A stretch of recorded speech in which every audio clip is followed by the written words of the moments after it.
Prav lepo pozdravljeni na današnjem dogodku Slovenske matice in ženskega odbora Mira pri Slovenskem centru PEN, ki skupaj organizirata ta za nas čudovit cikl. Upajmo pa, da tudi za naše poslušalce, da se bo pri njih nekako prijel. To je cikl Znamenite Slovenke. Veliko jih je, ko začneš raziskovati, ki so pisane. Veliko jih je, ko raziskujem arhive Slovenske matice, ki so sem pošiljale svoje prispevke in bile skoraj vedno vse zavrnjene. Sprašujem se, zakaj? Ali je bila Pavlina Pajkova res toliko slabša od svojega soproga? In ob takih spraševanjih odkriješ, da so Slovenke, ki so močno ustvarile našo kulturno zgodovino in zgodovino slovenske znanosti, vse preveč zamolčane. Veliko je v to smer naredila knjiga, ki je šla pri založbi Tuma, naslovljena kot Pozabljena polovica. Tako. In ta dogodek se nam zdi, in ta cikl se zdi, da naj bi nadaljeval to pot. Ozaveščal med Slovenci, kako pomembne ženske so bile med nami, pionirke. Ena med njimi, recimo Alma Sodnik, filozofinja, ki je morala študirati filozofijo oziroma celo gimnazijo kot privatistka, ker je ni mogla obiskovati kot ženska. Ki je prva doktorirala iz filozofije v Sloveniji in bila celo prva dekanja v zgodovini Jugoslavije. Njej smo posvetili simpozij pred tednom dni, zdaj pa in danes pa se bomo posvetili še eni izjemni ženski, igralki, Avgusti Danilovi. Že njeno ime pove, kdaj je bila rojena, v avgustu, in letnica 1869, ki jo imamo tukaj, pove, da se letos spominjamo 150-letnice njenega rojstva. Več o njej boste povedali naši današnji cenjeni gosti, doktorica, profesorica na Univerzi v Gorici, Katja Mihurko-Poniš, in doktorica, naša zvesta članica, tudi članica Mire, ki je pred kratkim pri Slovenski matici izdala tudi izjemno monografijo o zgodovini gledališča v Trstu, doktorica Bogomila Kravos. Prav lepo pozdravljeni.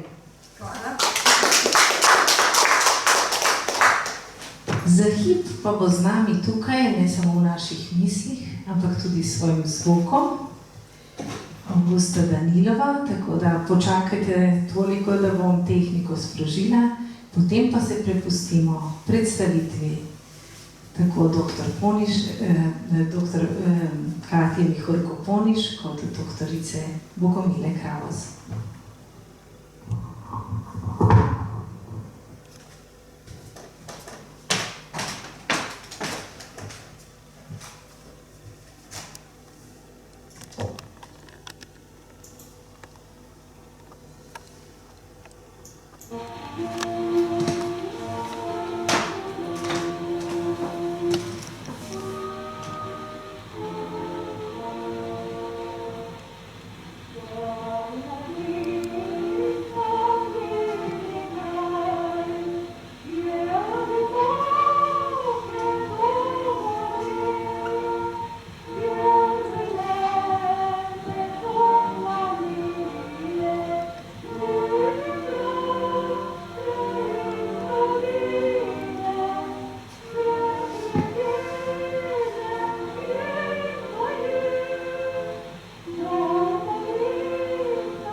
bila v ZDA in tam je med drugim tudi pela.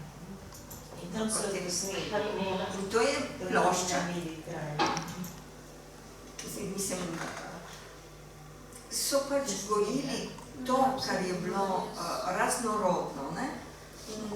In so snemali pesmi, domovinske pesmi, zato da so tem, ki so prihajali iz drugih držav, ponudili to. In Avgusta Danilova, mislim, je se lotila vsakega dela, ampak očitno je bila sposobna tudi peti. Zdaj, če pomislite, da je posnetek iz leta 1918, torej je to dragocen posnetek, ne?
Hvala lepa za prijazne uvodne besede, hvala lepa Slovenski matici in Miri, slovenskemu odboru, ženskemu odboru Slovenskega pena za to povabilo. Posebej hvala tudi gospe Katarini Kocijančič iz Slovenskega gledališkega inštituta, ki je predlagala, da pač me povabite.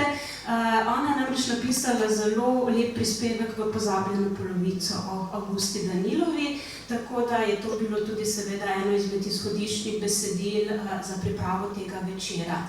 Sicer pa sem presenečeno ugotovila, da je zelo veliko intervjujev bilo narejenih v tem pač času njenega dolgega življenja in da so te intervjuji zelo zanimiv v bistvu vir informacij o njenem življenju, tako da bom ves čas poskušala kombinirati oboje, nekaj lastnih besed, še več pa glasu same izjemne odrske ustvarjalke Avguste Danilove, ker se mi zdi, da je to zelo pomembno, najpomembnejše, da damo ustvarjalkam glas, da preko njihovih besed jih spoznavamo. Tako da že o njenem otroštvu lahko beremo v intervjuju, ki ga je leta 1939 z njo opravil novinar revije Domači prijatelj. In tako je ona sama opisala svoje otroštvo in odkot je sploh izhajala. Rodila sem se pod gradom, v eni izmed najskromnejših hišic v Rebri. Zato sem se vedno lahko hvalila, da sem visoko rojena. Da pa k tej šali priprežem majčkeno posebnost, se lahko pohvalim, da je bil stari oče ruskega rodu, grof Rodnov. Kot ujetnik ali dezerter je v napoleonskih vojnah prišel v naše kraje. Obubožan se poročil s Kranjico. No, natančneje se za njegov rod nisem zanimala. Vem samo, da smo bili v Rebri zelo siromašni. Oče je bil skromen mestni uslužbenec, ki pa je z uporno pokojnino poskrbel, da smo vse 3 hčerke in 2 brata našli svojo pravo pot v življenje. Danes mi živi samo še sestra in ta bi vam lahko potrdila, da sem že kot otrok, ko še v šolo nisem hodila, hotela venomer uprizajati nekakšne pravljične igre. O, kako rada sem igrala kraljico in kolikokrat sem jo potem na odru res morala igrati. Osnovno šolo je Avgusta Danilova, takrat se še seveda Avgusta Gostičeva, kot so jo takrat imenovali, obiskovala pri Svetem Jakobu, potem pa je obiskovala še pripravnico za učiteljišče. Učiteljski poklic je pravzaprav bil takrat skoraj da edini za ženske, kjer so lahko počele nekaj, kar je zahtevalo malo več izobrazbe. Ampak ona se kljub temu ni odločila za ta poklic, ker so jo zgleda odrske deske takrat že okužile. Že kot pravzaprav otrok, skoraj otrok dekle, je statirala in sicer je statirala nedaleč od naše današnje lokacije, to je seveda na deskah starega stanovskega gledališča, ki je pogorelo leta 1887 in potem kasneje so na njegovem mestu zgradili današnjo, seveda, filharmonijo.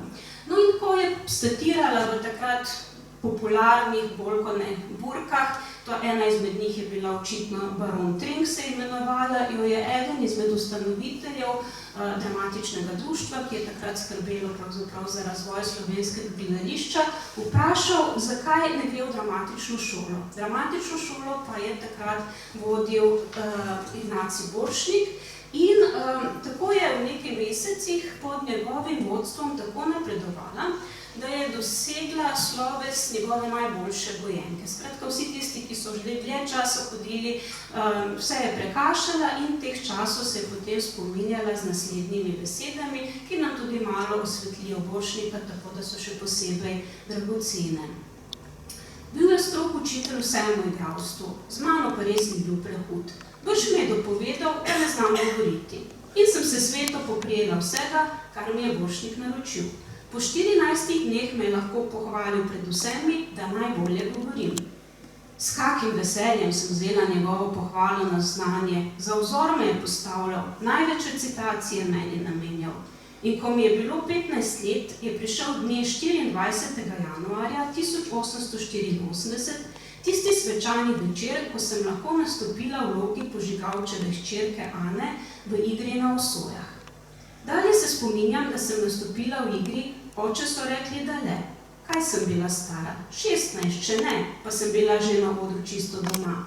Baron Winkler, tisti Londes prezident, čigar pedantar je na ganku tepihe klofal, je takrat sedel v prvi vrsti in je rekel v odmoru: tale punčka pa ima talent. No, omenila bi samo to, ker jaz sem se pač lotila te predstavitve kar nekako resno, bom rekla, zaradi svoje tudi dramaturške izobrazbe in so me te letnice, ko sem tudi odprla repertoar slovenskega gledališča, malce potem zmotile. Tako da leta 1906 je ona imela 20-letnico svojega dela, so jo na veliko praznovali, kar seveda govori o tem, da najbrž to leto 84 ali pa potem kasneje malce zamudo praznovala 20-letnico. Skratka, ta premiera te igre, v kateri naj bi ona prvič igrala, je bila v bistvu že decembra. Ta Baron je pa že aprila bil prizorjen, tako da za natančne gledališke zgodovinarje je tukaj še nekaj dela, ampak za nas to mislim, da ni bistveno. Tudi ne zato, ker mislim, da ona nikakor ni letnic spreminjala iz kakšne nečimrnosti, ker je zelo dobro se znala spopadati z vsem, kar je življenje prineslo. No in tako, skratka, je kar uspešno začela svojo gledališko kariero in že leta 1988, to pa je nedvomno zabeleženo, izpričano, je kritik v Slovenskem narodu zapisal: Gospica Gostičeva, ki je prijela krasen šopek, je v kratkem času, odkar se je posvetila gledališču, napredovala sijajno. Zanimivo jo je bilo opazovati, kako se je razvijala, kako je prej še tuja deskam postala zmagovalka radi svoje izredne nadarjenosti. In zaradi te nadarjenosti je potem tudi dobila štipendijo dramatičnega društva, ki je omogočala, da je 3 leta zaporedoma, ampak samo v poletnih mesecih hodila na Dunaj, seveda, ko ni bilo sezone gledališke, in se tam izobraževala. Potem je še naredila neke vrste spet izobraževanje v Pragi, no in potem je bila res nekako zrela za poklicno igralko. Očitno pa je bila zrela tudi za zakon, kajti leta 1890, natančneje 9. septembra, se je poročila. Poročila se je z enim izmed svojih soigralcev, takrat zelo, zelo popularnim, priljubljenim bon vivonom, kot so ga imenovali, Antonom Cerarjem Danilom. Danilo je bil njegov umetniški priimek in po njem je potem tudi prevzela ona sama ta drugi del svojega priimka. Skratka, pravzaprav to ni bil noben priimek, ampak pač njeno dejansko umetniško ime, tako kot je tudi Zofija Borštnik Zvonarjeva, seveda ta Zvonarjeva je bil pač njen umetniško ime po Zvonarski ulici, kjer se je rodila in živela. No in takrat torej se je poročila, v tem zakonu se je potem rodilo kar 7 otrok, kako sem jaz uspela rekonstruirati, očitno vse 6 otrok je doživelo skratka zrelost, eden izmed otrok, o tem nisem našla nobenih podatkov, pa vse ga potem ne omenja več, tako da kaj se je z njim zgodilo, ali je umrl v zelo zgodnjem otroštvu ali kasneje. Žal, vse te take zelo življenjske podatke gledališka zgodovina ni prav veliko beležila. Jaz sem se s tem podobno soočila pri portretu za pozabljeno polovico Zofije Borštnik Zvonarjeve, kjer sploh do takrat nisem vedela, nikjer nisem zasledila, da je imela recimo otroke, da je imela 2 hčerki. To se ni zdelo gledališki zgodovini oziroma zgodovinarjem pomembno. Jaz mislim, da je bilo, da to govori seveda o nekem dosti bolj kompliciranem, če nič drugega ne, načinu življenja. No in tako sta se poročila, kot rečeno, imela otroke in seveda honorari so takrat bili samo na predstave, nikakor ne v času počitnic, tega, kar zdaj poznamo, da dobivamo dopust plačan in tako, tega ni bilo. In tako sta počela še cel kup drugih stvari. Imela sta izposojevalnico kostumov, recimo, otroci so statirali že takoj, ko so se postavili na noge v gledališču. Predvsem so pa poletja potem izrabili zato, da so potovali po Sloveniji, v bistvu po slovenskem, danes bi rekli po slovenskem etničnem ozemlju. Bili so na Primorskem, Gorici, Trstu, na Koroškem in potem, ko so očitno tudi to vse že izčrpali, poletje je bilo dolgo, so se odpravili naprej, so se odpravili na Balkan, v Srbijo, no in tako se je spominjala recimo teh let z naslednjimi besedami. In tudi nekaj malega o honorarjih, ženski, moški honorarjih je v naslednjih besedah skrito. Skratka, ko sem odprla deželno gledališče, sem zlezla na 20 in celo na 40 goldinarjev. Najvišja gaža, ki sem jo sploh dosegla pred vojno, je znašala 45 goldinarjev. Bila sem med redkimi igralkami, ki smo v gmotnem pogledu bile izenačene z Borštnikom, Verovškom in Danilom. To je bila Danilova družba, ki je 1909 krenila Kostobat na jug. Šli smo v Beograd in smo bili odlično sprejeti, krasno vam rečem. In smo šli dalje, v Kragujevac in Niš, pa nazaj v Šabac. Preproste patriarhalne razmere so bile še v Srbiji, ljudje pa prisrčni, kakor malo kje. 300 častnikov nas je sprejelo v Nišu in v Kragujevcu. Po noči so nam poslali cigane naproti, da so nam igrali v vlaku. Kome smo prišli, se je že plesalo hudo. Kakor da smo se znašli na drugem svetu, tako nam je bilo. Potujoči igralci, pa brez denarja, a vendar sprejeti kakor dvorjani. No in kot že rečeno, leta 1906 je potem praznovala 20-letnico svojega gledališkega ustvarjanja in kritik, in jaz bi rekla ne preveč uspešen, glede na drame, ki sem jih prebrala, Adolf Robida, je tedaj zapisal, ampak to so pa pomembne besede, če tudi njegove drame niso, tako je zapisal. Prvotno je bila naivka in sentimentalka, a kakor vsak slovenski igralec, ki mora biti nekako univerzalni ženi, je morala ona že kot mlado dekle nastopiti v damskih karakternih vlogah. V teku časa se je pa razvila in danes je najboljša ksantipa in seriozni karakter slovenske drame. Od humoristke do tragične junakinje vso to trnjevo pot je prehodila vztrajno in neutrudno, zato se je izkazalo slovensko občinstvo tudi hvaležno in ji poklonilo nebroj šopkov in daril. Da igralec, ki igra vsako leto 40 vlog, ne more biti povsod dober, je jasno. A kjer je bila gospa Danilova v svojem elementu, tam je pokazala vso silo svojega talenta. Slovensko gledališče je lahko ponosno najdeno, kajti 20 let biti slovenski igralec To govori več kot cele knjige. No, in da so bile te njene vloge res raznolike, še posebej pa njeni dejanski starosti neustrezne, pričajo njene besede o tem, da je recimo v igri Debora igrala 70-letno ženo, ko je bila stara 16 let, potem ko je igrala v Ibsenovih Skrahovih, je igrala s gospo Alvingovo, njenega sina je igral Danilo, torej njen mož, ki je bil 10 let starejši od nje. Tako da potem, kadar je igrala teto, recimo Zofiji Boršnik Zvonarjevi, ki sta bili v resnici, je to pravzaprav bilo še najmanj, kako bi rekla, opazno. No in potem leta 1908 so jo vabili tudi v Zagreb kot številne slovenske igralce in igralke, nekateri so odšli, nekateri tudi ne. Ampak nekako se ni odločila za Zagreb, odločila pa se je, da sprejme povabilo iz Trsta. In kako je preživela tržaško obdobje, povedala se je kolegica. Rade volje. Naj dodam samo še mogoče, zadnjič sem opazila, da bolj malo poznamo, kako so se igralci oziroma se nam informacije pač kopičijo in naložijo ena na drugo. To, da so se v bistvu mladoletni otroci odločili za poklic, je bilo nekaj povsem naravnega. Ko se je ona odšla od doma pri 14, ona pravi, da je živela v siromašni družini. Mislim, da ni bila tako, glede na splošne razmere, tista družina ni bila tako siromašna, ker so imeli oče imel en reden dohodek in torej to je že omogočilo. Ampak za otroke je bilo normalno, da komaj izhodijo, v bistvu prispevajo k družinskemu dohodku.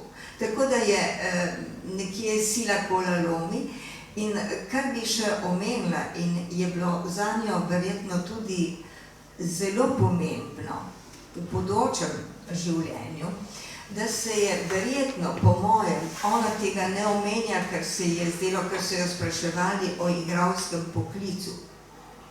Ampak, kolikor sem govorila tudi z drugimi starejšimi igralkami, nisem ne iz tistega časa, ker jih nisem doživela, ampak dejansko je bilo važno to, da si obvladal kostumografijo. In ona je po mojem delala v kakšni krojaški delavnici, ker je bila izredna v pripravi. Ona si je sama šivala svoje obleke, torej kostume, ki jih je potem rabila na odru. In tudi to, veste, že to, da si ti pripravljaš svojo obleko, stopaš v vlogo, torej se pripravljaš na vlogo. Drugo je pa šolanje. Akademijo za igralsko umetnost smo dobili 45. leta. In to je eno dejstvo. Prej so se vsi uvajali v poklic med poletnimi tečaji, ki so jih organizirali posamezni igralci. In to zakaj? Ker igralci, tisti, ki so bili, mislim, res uspešni igralci, so predajali v posebnih dozah svoj poklic mlajšim in poleti niso imeli plače, so morali poskrbeti za nek dohodek. Torej, če je dobila štipendijo za to, da je šla k določenemu učitelju, pomeni, da je bila res talentirana, da je nekdo izaupal in da je lahko se šolala. To je, sicer pa si rasel v neki skupini in v tisti skupini si od izkušenih igralcev skušal pobrati to, kar si lahko, v bistvu si kradel poklic. To je bilo v navadi še zelo dolgo, mislim, tudi recimo, da do uvedbe akademije. Kako se je to potem obrestovalo pri igralcih, no to boste presojali sami, gotovo, da akademija pomeni neko drug način igranja, enostavno. Medtem ko so prej razvijali samo svoj talent in se seveda učili, kot ste slišali, se je naučila izgovarjave, kar je bilo zelo pomembno, seveda zato, da jasno sporočaš. Druga stvar pa je gojila tudi petje. To so v bistvu pri petju gre za tiste vaje, dihalne vaje, ki omogočajo, da imaš neko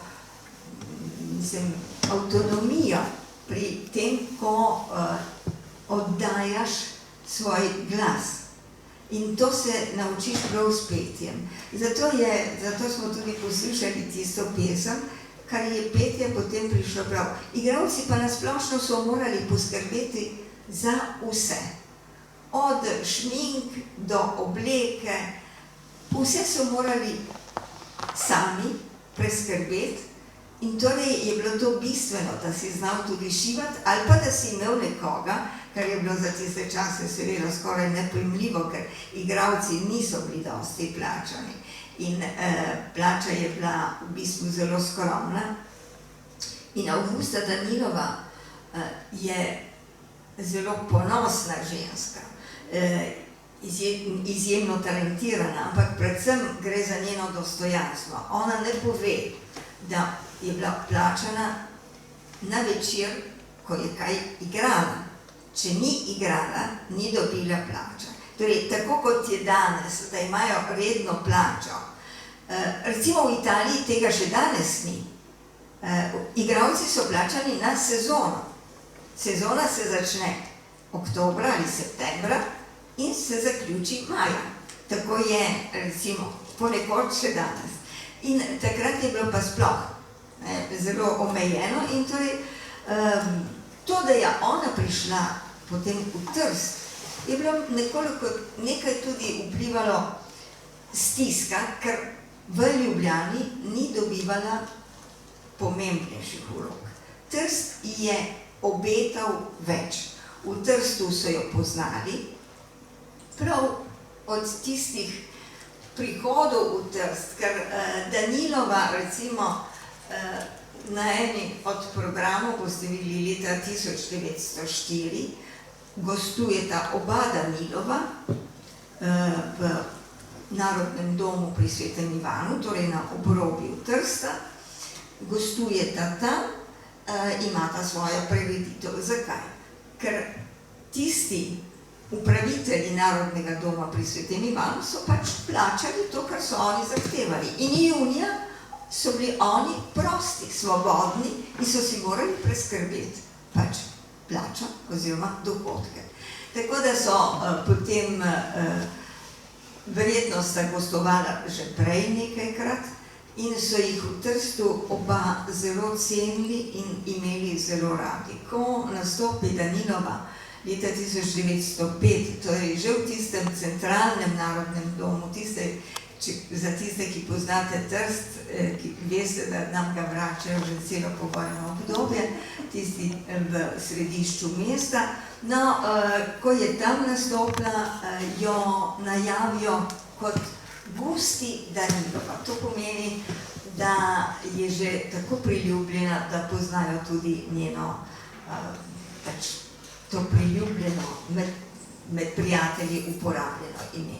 In Gusti Danilova nastopi seveda v manj pomembnem delu, ampak ko se tržaško gledališče profesionalizira, takrat so večje možnosti.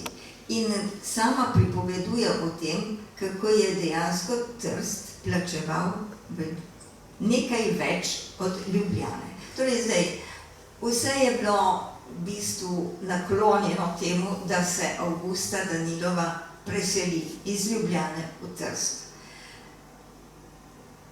Kako so se dogovarjali in kako je prišlo do tega, bi težko sklepali. Gotovo pa, da je pred njo vodil slovensko gledališče v Trstu Anton Verovšek in ko je bil on v stiski oziroma je rabil eno močno partnerco, to je bilo za Turgenjev,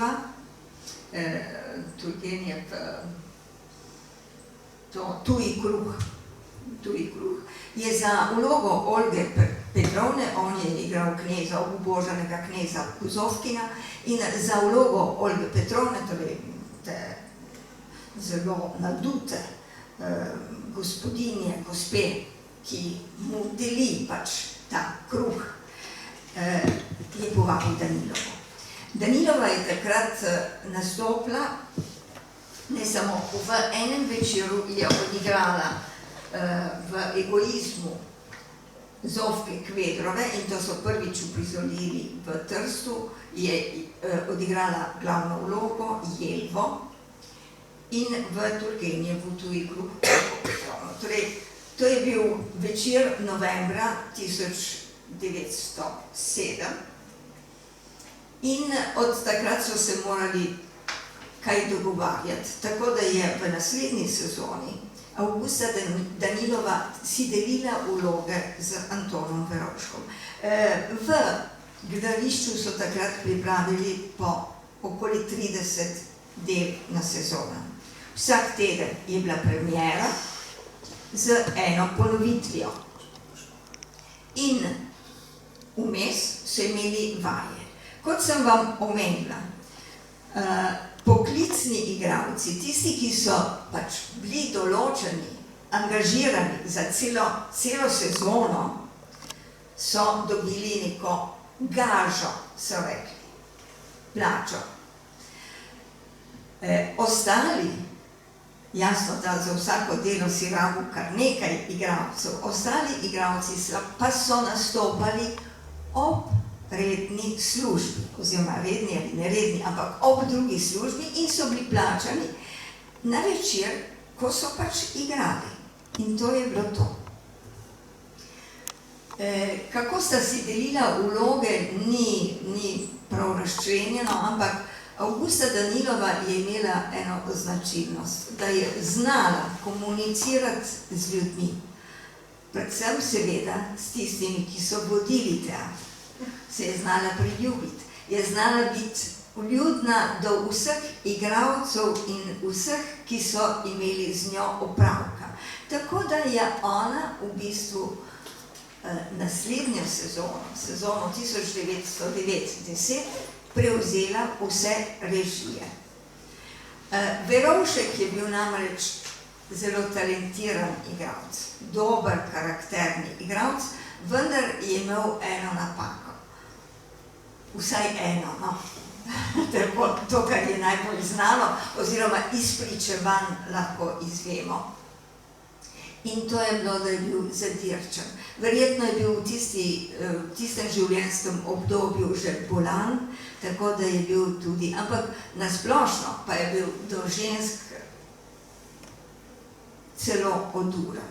Tako da so se ga pač znebili in vse je prevzela Avgusta Danilova. Avgusta Danilova je prišla v Trst, torej je bila že leto prej v Trstu z dvema najmlajšima hčerkama.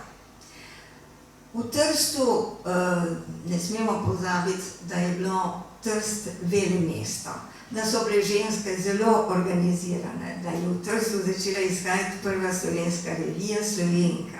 Torej, Avgusta Danilova, zato sem vam omenila, da je prihajala prej na gostovanja, da je poznala prostor, da je tisto, kar je bilo, recimo, ko sem vam omenila Narodni dom pri Svetem Ivanu 1904, tukaj so se že stkale neke prijateljske vezi.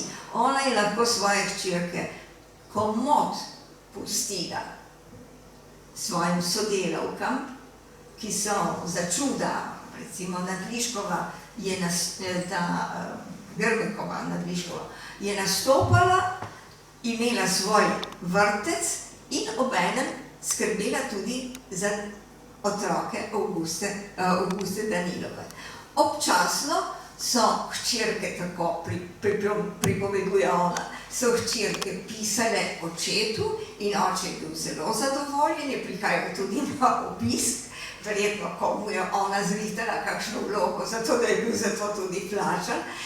In to se je vse skupaj zelo lepo pretakalo.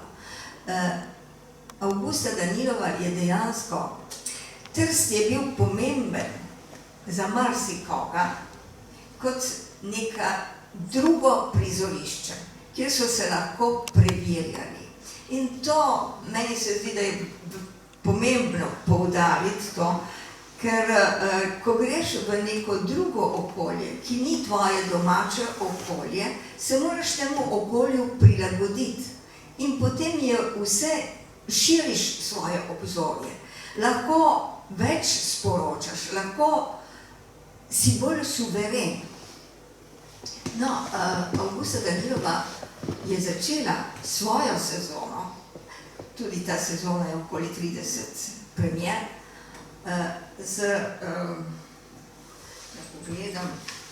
z neko neprimerno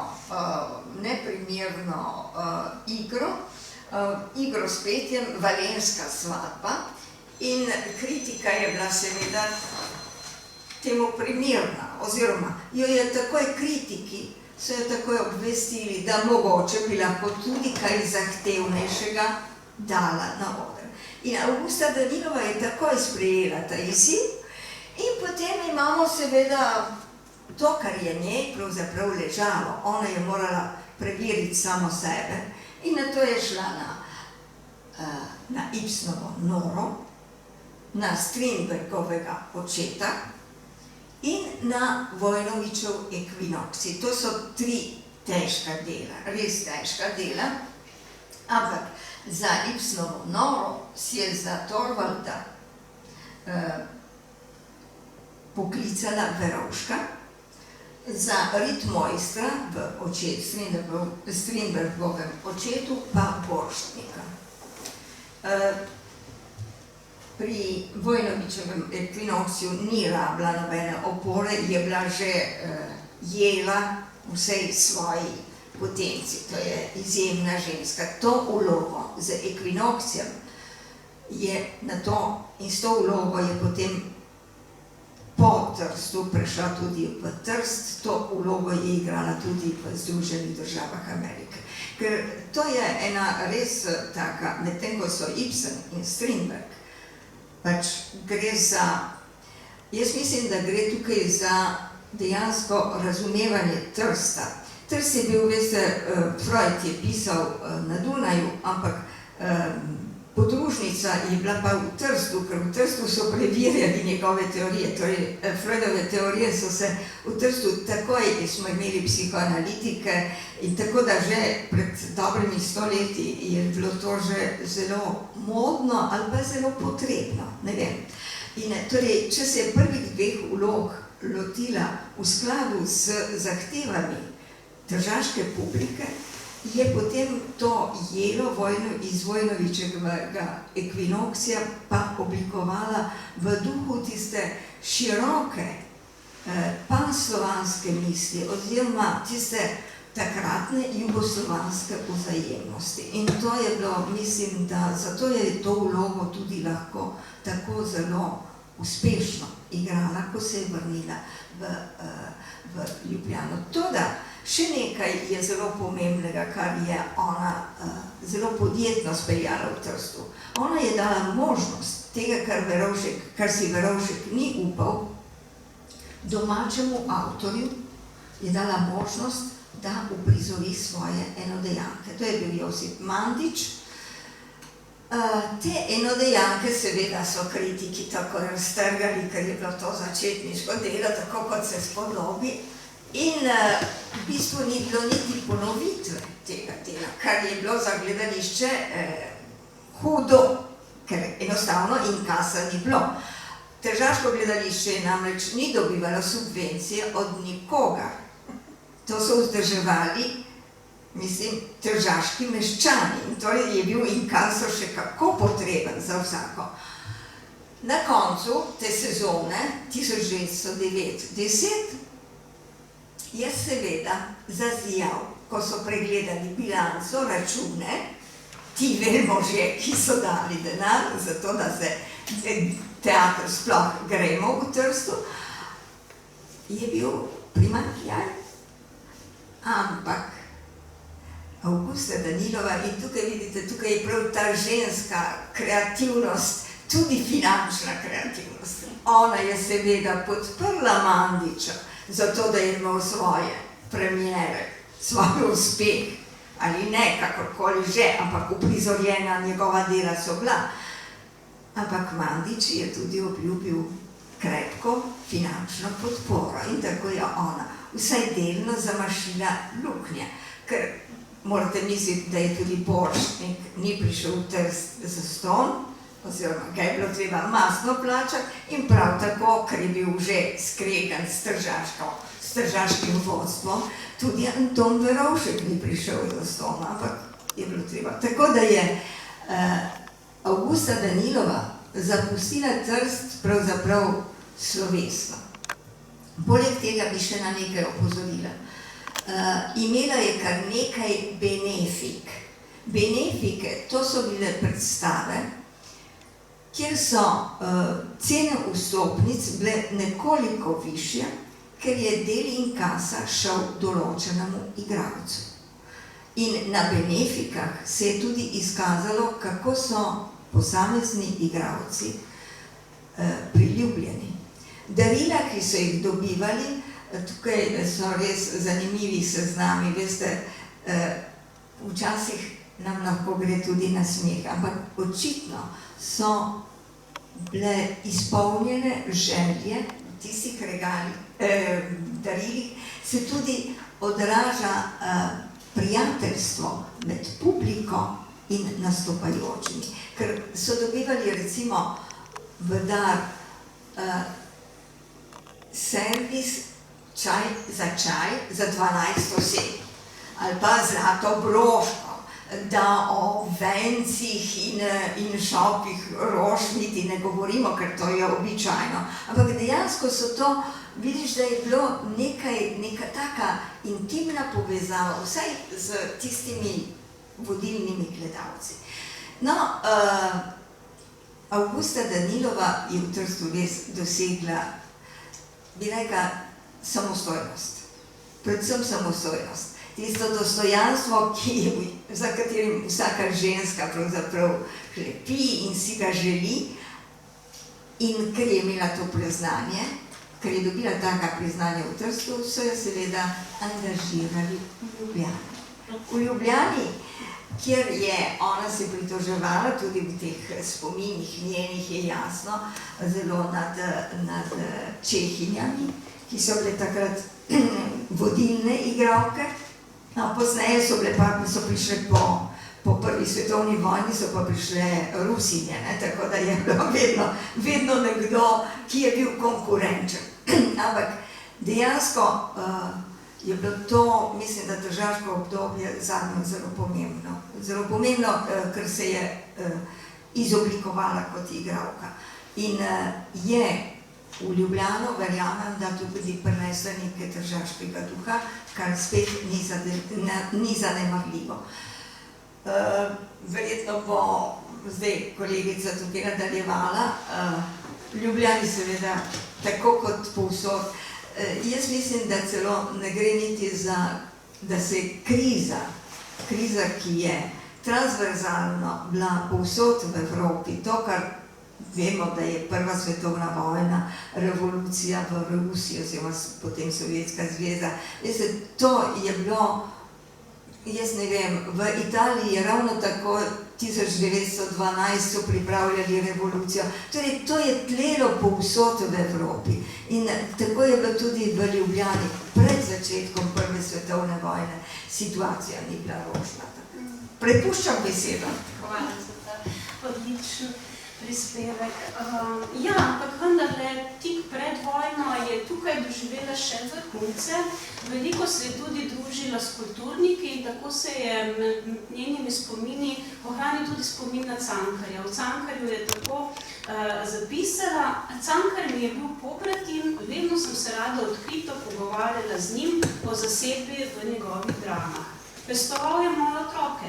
Spominjam se njegovih besed, ti bi morala biti nekaj drugega, vse nekaj drugega. Vem, da me je zelo čislil. Ne morem vam povedati, kaj je mislil, vem pa, da je želel, da bi bila nekaj več, kakor sem pač bila v Ljubljani.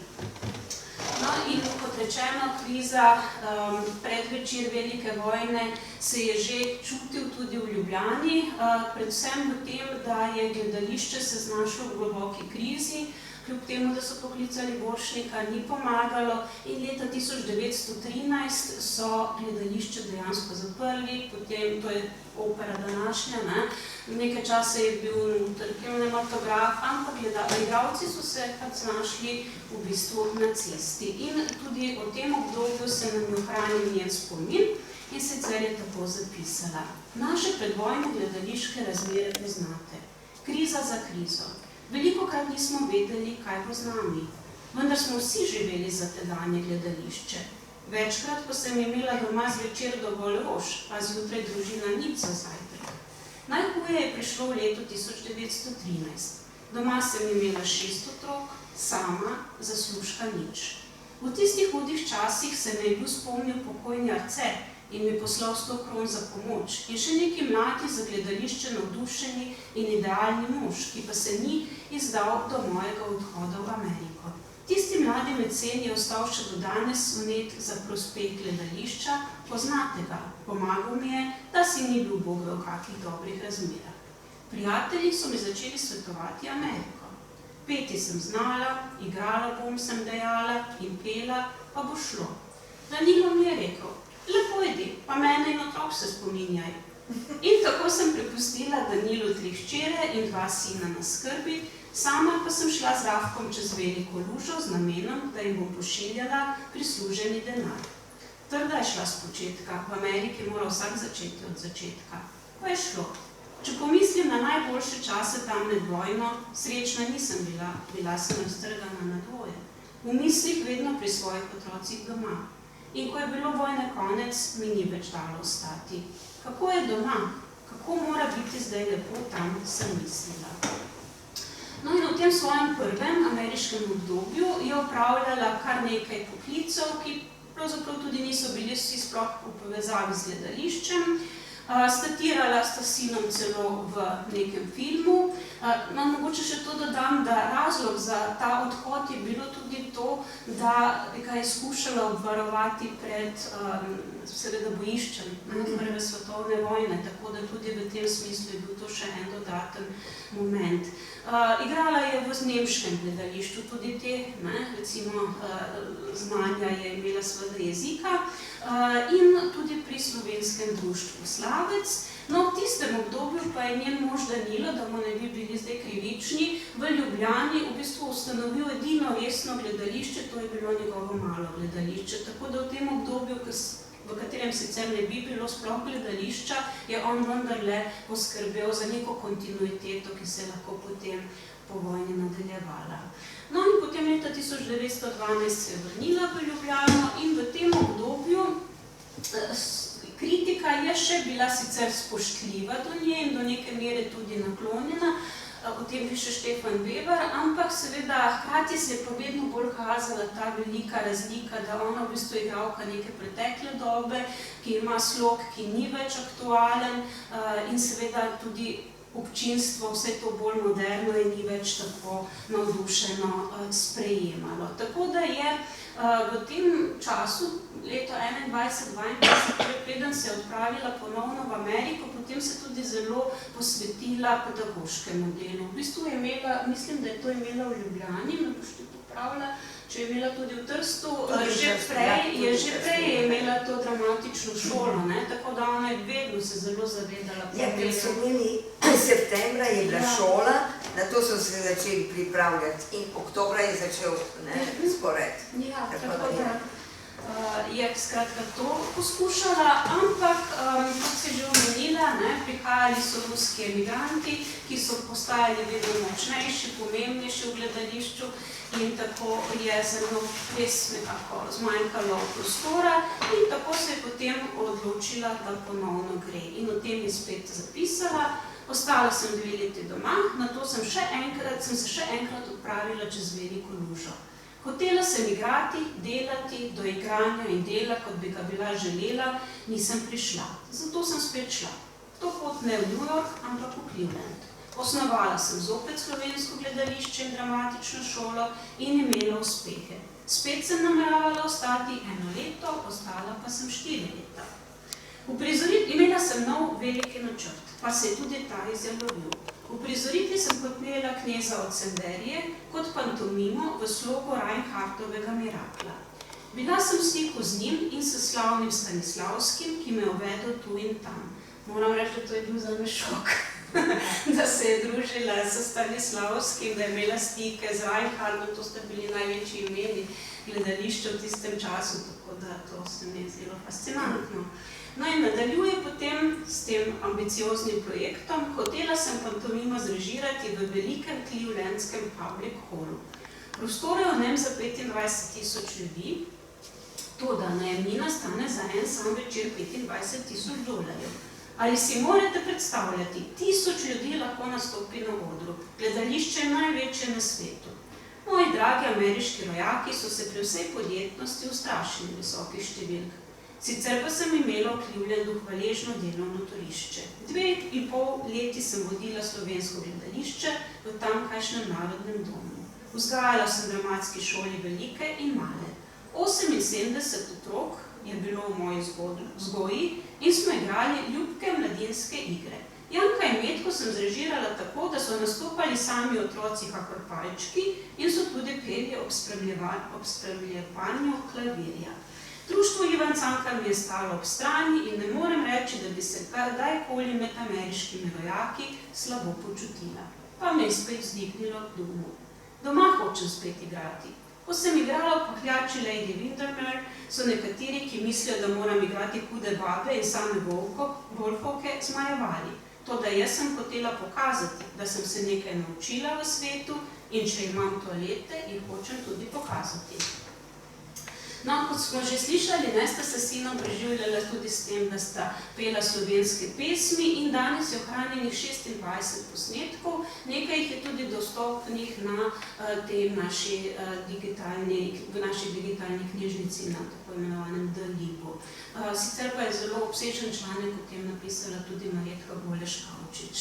No, leta 26 se je potem vrnila v Ljubljano, ampak vedno redkeje igrala, nekaj več režirala, pri tem, da seveda režija takratna nekako ni primerljiva, ne z današnjo, ampak vendarle ne.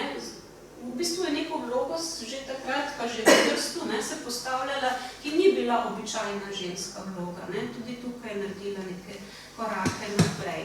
No, ampak seveda ta razhajanja so bila vedno večja in nekako je potem tudi zaradi tega se počasi upokojila, prepričana, da je v bistvu edino pravilno gledališče, realistično gledališče.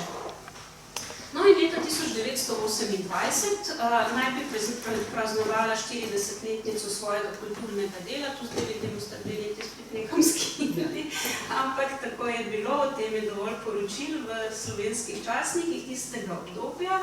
No in to upokojitev v bistvu sprejela kar z veliko zagrenjenosti, ampak to ni bilo nič posebnega, večina igralcev se težko sooči s tem in potem je še tudi občasno igrala v Narodnem gledališču, veliko pa je tudi režirala radijske igre, tako da ta medij spet nekaj novega, ona se očitno nikoli ni bala novih izzivov.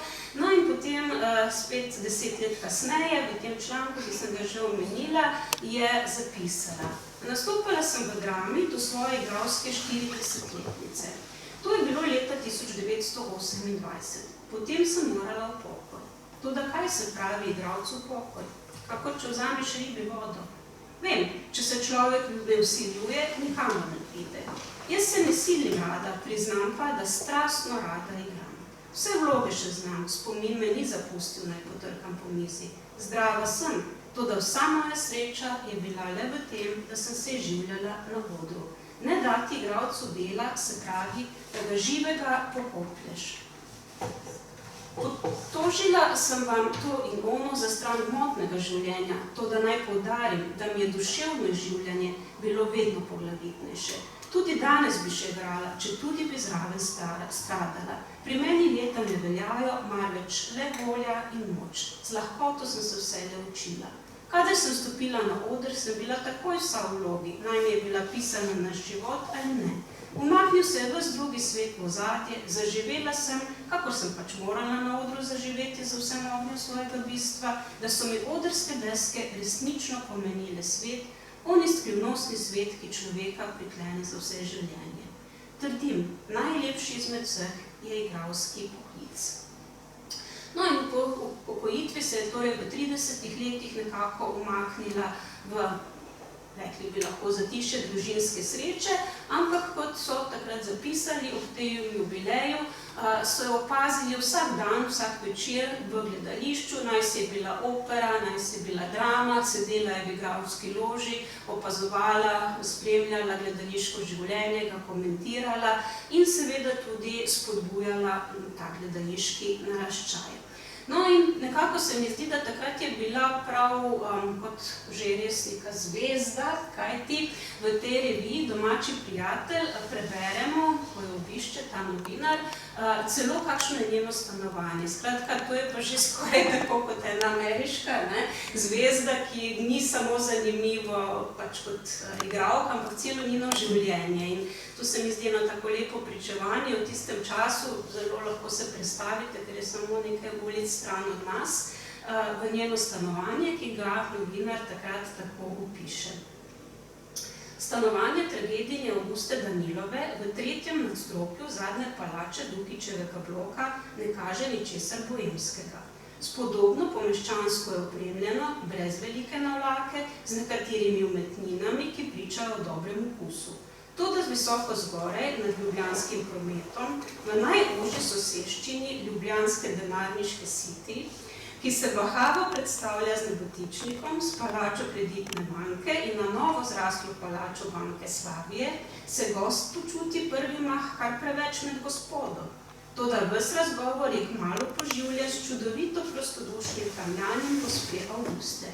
Po mnogih tegobah jih je navrženo vse to, da je ob svoji 70-letnici še zmerom prožna, nespremenjena v zasebnem življenju, kakšna je bila na odru. Enovita, zdrava gospa je predstavnica pravokrvnega ljubljanskega ženskega tipa. No, leta 1944 pa je praznovala 75-letnico in takrat so jo pa tako označili. Še vedno je izrednega spomina in polna svežosti. Kadar pride papa Danilo, tako so ga takrat imenovali, v zadrego za kakšno letnico mu gospa Avgusta priskoči na pomoč, kajti ona se vsega dobro spominja in je še tako mlada. Oba, gospa Avgusta Danilo in papa Danilo, pa si najbolj želita, da bi se skoro zopet sestala z vsemi otroki. Eden izmed njunih sinov živi v Ameriki, drugi je na Hrvatskem, hčerka Vera je poročena s kapelnikom Balatko v Brno, dve mlajši hčerki, gospa Mira Nepatova in Silva Danilova, pa živita v bližini staršev. Tudi mi želimo, da bi se želja Avguste Danilove in njenega soproga papa Danila kmalu izpolnila, je zapisal novinar Jutra. No, po vojni se je njena kariera nekaj časa celo še igrala, končala leta 1950. Njena zadnja vloga je bila v bistvu vloga Marije Jozefine v hiši Bernarde Albe, Lorkovi seveda znameniti drami in zelo naklonjeno so takrat pisali o tej vlogi. No, gotovo se je pa vsi spomnimo še iz ene velike vloge, to je seveda njena najpomembnejša, najbolj znana, sicer tudi edina filmska vloga v prvem slovenskem celovečernem filmu Na svoji zemlji. Takrat je dobila tudi številne nagrade. Kritika je recimo med drugim takrat zapisala, da očka Orla igra slovenski igralec iz Sarajeva Miro Kopač, on in še posebno njegova žena obrekarica Avgusta Danilova sta v tem filmu igralski podobi velikega formata. Ta dva slovenska človeka ne igrata, ampak živita. Nihče, ki je gledal ali bo gledal film Na svoji zemlji, ne bo pozabil prizora, ko pravi obrekarica očku Orlu, in predlagam, da si pogledamo seveda ta odlomek. Če še vse deluje, kot je bilo pripravljeno. Zdaj moram najprej očitno. Ne. Jaz nimam na ekran, jaz ne vidim, kaj je treba zapreti.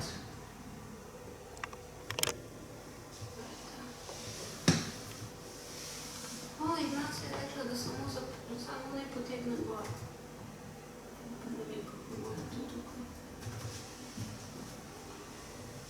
Pozabe je nekaj se mi Ja, vrši. če se...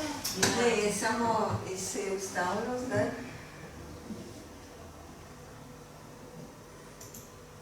Ne, tu je še vedno tam, ker pri meni je že na ekranu, bom jaz to ne.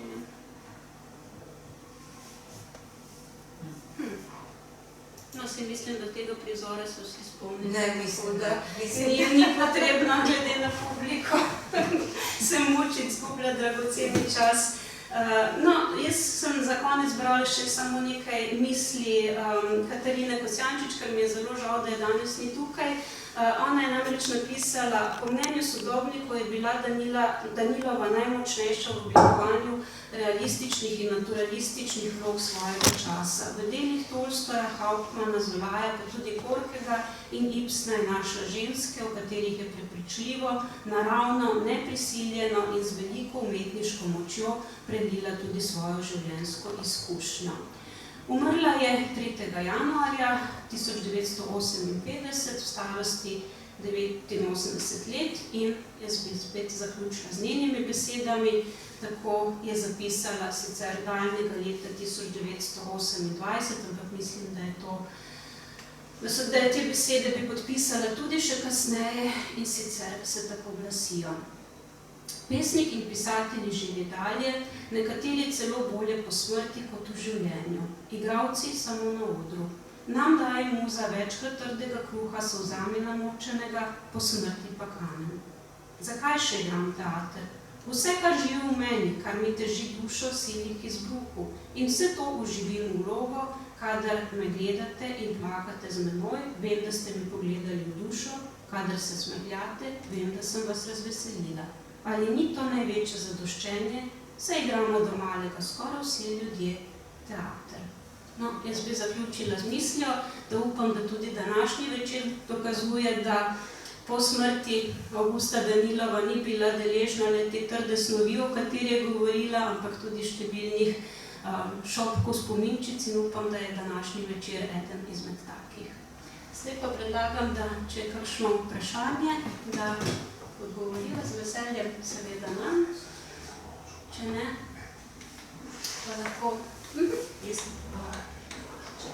se bo slišalo, če na glas govorim. Eno vprašanje imam.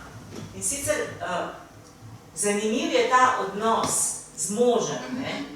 Kako sta uspela kljub nenehnim ločitvam ohraniti zakon in očitno biti zelo prijatelja, če ste še na koncu si želela biti z otroki? Če lahko dodam od svojega, kolikor jaz poznam Avgusto Danilovo, se mi zdi, da pri njej ni bilo, mislim, kompromisov.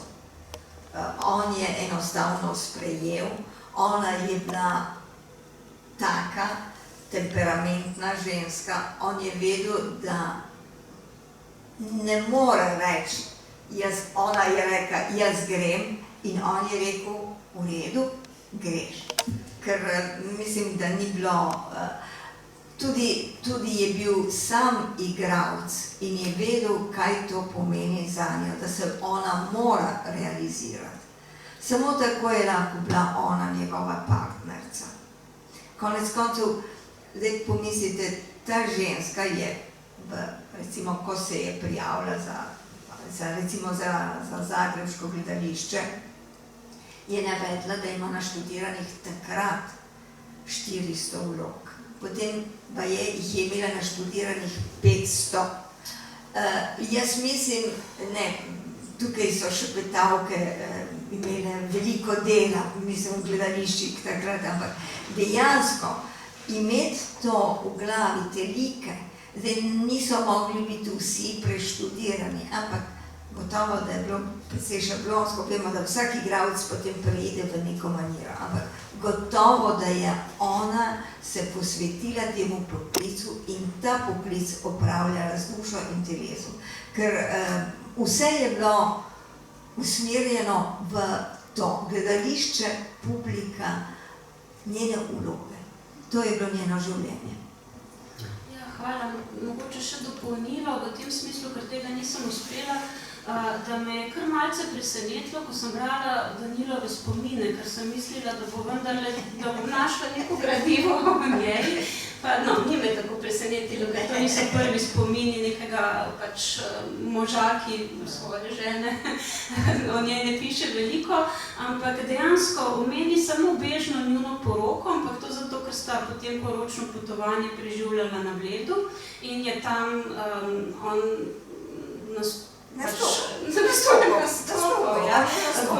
v posebni obleki, tako angleškega videza in kako so ga potem imeli za angleškega lorda. Mislim, da je mogoče še na enem mestu v zvezi s temi omenjena, pač kako so igrali mlade igralke stare vloge, ampak drugače kot da ne obstaja. Tako da to mogoče je še... Kot olajševalno okoliščino naj navedem, da so bili moški, v gledališču na odru, če opazujete, eden prevzame vodilno vlogo, je nosilni igralec. Igralci tistega časa, vsi moški igralci, tisti, ki so imeli nosilne vloge, so bili na rampi, kot se temu pravi, v ospredju in vse se je dogajalo okoli njih. Pomembne pri takih postavnih moških so bile ženske, ki so bile enakovredne po svoji igralski sposobnosti, ampak so znale obiti tega postavneža, ki se je postavil na sredo odra. Dejansko oni so stali v ospredju, vsi ostali niso bili, zato so lahko recimo igrali manjše vloge, vse ostale vloge so bile manjše v njihovem konceptu. Tako so tudi režirali. Igralec je bil v ospredju in zdaj Danilo je bil tudi 10 let starejši od nje. Spoznala sta se v teatru. Ona je razumela in ona je v bistvu vodila v igro, kakor je vedela in znala, da je sebe realizirala. In hvala Bogu, je to uspela. Uspela do konca, ker če pomislite tudi to, recimo, kot sem omenila prej, Akademija leta 1945, 1952 imamo mi Slovenski gledališki muzej. In tudi to je zelo pomembna inštitucija, ker naenkrat se začnejo zbirati dokumenti in zbirati vse to gradivo, ker to je bilo pomembno. Navadno pri igralcih se marsikaj zgubi. Tisti, ki so dediči, niso pozorni do tega, medtem ko tukaj so res zbirali gradivo sistematično. Od enega do drugega so hodili in komaj je kdo umrl, so bili tam prisotni zato, da se ohrani. Ker ni bolj minljive umetnosti, kot je gledališka. To je efemerna umetnost. Čeprav se v gledališče stekajo vse umetniške zvrsti, od glasbe do luči, svetlobe, do likovne umetnosti. Ni samo beseda in seveda pisateljstvo, tudi se dramatiki tudi pišejo za to. Torej, to je zelo kompleksna zadeva in vendar v enem večeru izgori vse. Kar seveda film ni, ne, tako. Mogoče še lahko dodam, na kar sem nekako, ko sem se ukvarjala zdaj v zadnjem času bolj za Avgusto Danilovo opazila, recimo v primerjavi, to me je tudi fasciniralo, ona ni umrla osamljena nekje, ampak je v bistvu imela okrog sebe svojo družino. Sofija Bošnik-Zvonarjeva je umrla, mislim, je nekaj časa sploh niso našli v Zagrebu, popolnoma pozabljena, njenega groba danes ni več. Podobno Marija Vera, ki sicer je bila tukaj, ampak prav tako se zelo dobro spomnim, kako živo nam je profesor na akademiji pripovedoval, kako so jo našli nekaj dni, ko je že pač bila pokojna. Tako da obe sta pravzaprav ti veliki imeni, največji verjetno imeni slovenskega gledališča te dobe zgodnje, sta umrli osamljeni, Marija Vera ne, pozabljena nikakor ne, ampak vendarle, osamljena in ona pa ne, ona je pa v bistvu nekako je imela vse, ne? Kot rečemo danes. Ja, to zaradi njega. Ampak zato, ker si je to znala narediti. Si je znala, ker je bila tako popolna igralka, dejansko, zato sem omenila. Ona se v New Yorku je šivala, krojila obleke, zato sem rekla, gotovo je bila v nekem krojačkem, krojačnici delala, ker če ne znaš krojiti in če gledate te obleke, zdaj gotovo, da je ena osnova in potem so nekaj si pripenjajo, ampak to je bilo treba znati urediti in to, da so jih bile druge igralke, ker veste, med igralci je, med Slovenci je zavist, splošno znan šport, med igralci še posebno, med igralkami ne more biti več kot to. In to, vse to, ampak ona je šla dejansko mimo vsega tega in kvečemu je v svojih kolegicah še spodbujala, da so se one z njo tekmovale in torej rasle tudi njene kolegice. Torej, tukaj je velika umetnost, res, izjemna ženska. Tako.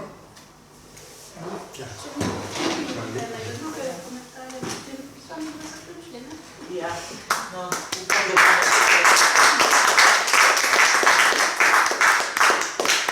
Jaz se bom zahvalila najprej dr. Katji Miklko-Polič in dr. Bogomili Kravos za to čudovito predavanje v imenu ženskega odbora Slovenskega centra PEN Mira. Jaz sem zelo vesela, da se te stvari dogajajo, da odkrivamo tenčice žensk, ki bi mogoče ostale pozabljene, zdaj se pa nedvomno Avgusta Danilova bi si zaslužila eno krasno biografijo in to bi bil roman, ki bi ga brali lahko od do. Torej, najlepša hvala gostom za obisk, najlepša hvala predavateljicama in nasvidenje prihodnjič. Mislim, da se bomo prihodnjič družili z Angelo Piskernik, če se ne motim. To je naslednjič, to je oktobra, se bo Slovenska matica poslala vabila. Ker pa vas je nekaj tukaj, vas pa lahko še povabim na 7. podelitev literarne nagrade Mira, ki bo 7. oktobra ob 19:30 v Štihovi dvorani Cankarjevega doma.